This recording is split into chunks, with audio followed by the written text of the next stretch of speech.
রাজশাহীর মোট ৬টি আসনের মধ্যে ৪টি আসন জিতেছে বিএনপি। আর রাজশাহী ১ আসন, তানোর গোদাগাড়ী ও রাজশাহী ৪ এই দুটি আসন পেয়েছে জামায়াত ইসলামী।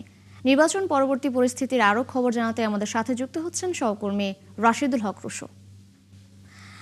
রুশো, নিশ্চয়ই শুনতে পাচ্ছেন আমাকে। নির্বাচন আর পর নবনির্বাচিত যে প্রার্থীরা রয়েছেন তারা যে প্রতিশ্রুতি দিয়েছেন সেসব নিয়ে কি ভাবছেন এবং জেলার মানুষ কাকে মন্ত্রী হিসেবে সেখানে দেখতে চায়, সব মিলিয়ে জানাবেন।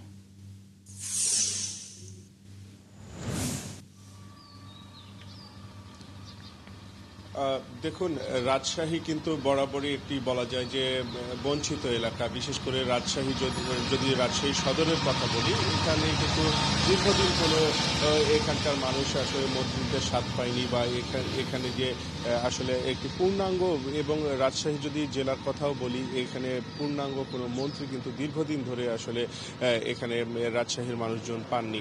তো সেক্ষেত্রে একটা তো বড় প্রত্যাশা তো আসলে সাধারণ মানুষের ভেতরে থাকেই যে এই অঞ্চলের উন্নয়নের স্বার্থে আসলে কোনো পূর্ণ মন্ত্রী মর্যাদার কাউকে পাবেন। তো সেই প্রত্যাশা আছে। সাধারণ মানুষ, ভোটারদের সাথে আমরা কথা বলেছি, তাদের যেমন প্রত্যাশা আছে, নেতাকর্মী যারা আছেন তাদেরও প্রত্যাশা তো রয়েছেই।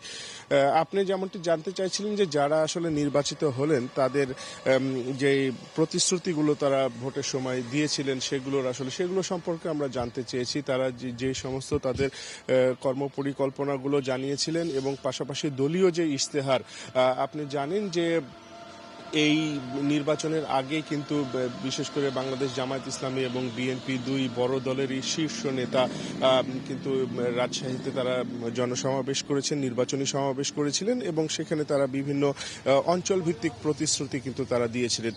এখন মানুষের আসলে দেখবার পালা যে সেই প্রতিশ্রুতিগুলো আসলে কতটুকু পূরণ হয়। বিশেষ করে এই অঞ্চলটি একটি কৃষি প্রধান অঞ্চল।